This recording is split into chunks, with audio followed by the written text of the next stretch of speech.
Un autre thème, M. le ministre, l'employabilité inclusive. Je vais vous lire, en fait, une description de tâche qu'on a trouvée là, dans une cafétéria de cégep. Débarrasser les assiettes et jeter le reste dans la poubelle ou dans les bacs de compostage. Trier la vaisselle et les verres à déposer, les ustensiles dans le bac de trempage, rincer les assiettes, laver et ranger les cabarets, vider les poubelles. Ma première question là, est assez toute simple. Vous pensez que ça vaut combien de l'heure, ce genre de travail-là, selon vous? Pardon? Combien ça devrait valoir de l'heure être rémunéré pour faire ce genre de tâches-là dans nos cégeps? Avec quel genre de formation ça prend? Bien, on parle de vider les poubelles, rincer, débarrasser. Je sais pas, À votre avis? 17 $ l'heure, 20 $ l'heure, je sais pas. Parce que nous, on a rencontré un jeune, on va l'appeler Jérôme. Là. Il travaille dans un cégep de la région de Québec. Et il effectue des tâches que j'ai nommées. En fait, les tâches, il les effectue 4 fois par semaine. Mais parce qu'il vit avec une déficience intellectuelle, ce qu'on appelle un plateau de travail, Jérôme gagne 5 $ par jour pour faire ces tâches-là 4 fois par semaine depuis un long moment. Et moi, je ne trouve pas ça normal, puis je me demande si vous trouvez ça normal que 4 fois par semaine, pour une longue période, Jérôme fasse 5 $ par jour. Est-ce qu'il a de l'accompagnement? Est-ce que ça dépend du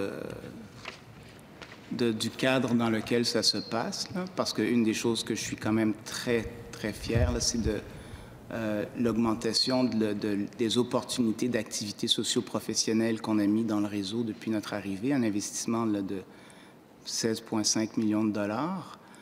Ce que les groupes m'ont dit, cependant, puis ça, on est en train de regarder ça, on est en train de s'assurer que ces tâches-là, ces activités-là soient comblées par des gens dont le profil est en adéquation avec la tâche.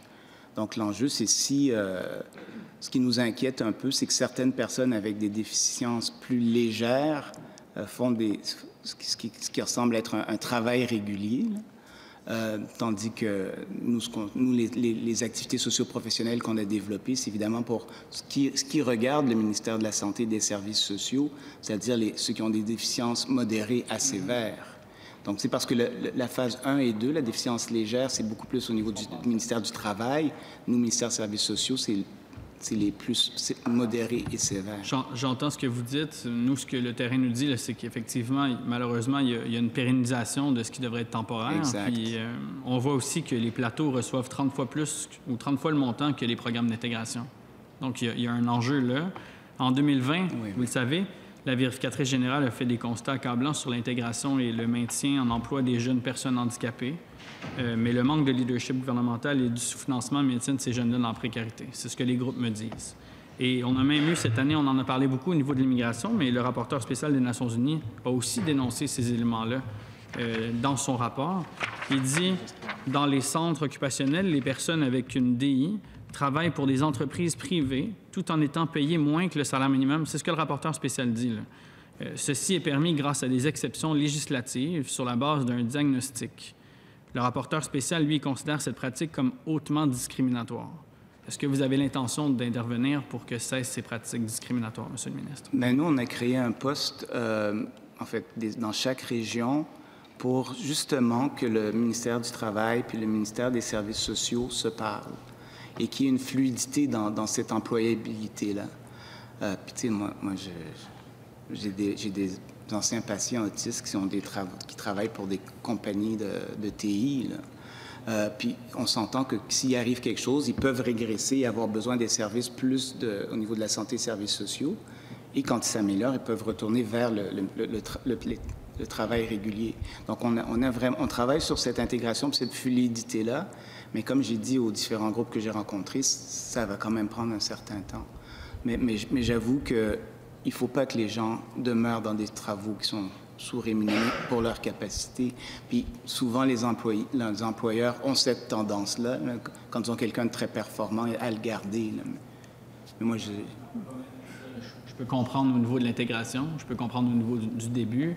Ensuite, il faut qu'on passe à l'emploi régulier et qu'on quitte les exceptions. Je suis content de vous entendre dire que vous parlez avec votre collègue au travail. Je pense que c'est quelque chose qu'il va falloir qu'on évalue parce que là, malheureusement, des jeunes comme Jérôme, il y en a plusieurs qui seraient capables, en fait, qui méritent 100% la rémunération auquel ils ont droit par nos normes de travail de base. Et ça devrait se passer. Je comprends que ça va nécessiter peut-être des adaptations, des investissements, mais je pense que c'est un champ qu'on doit intégrer rapidement.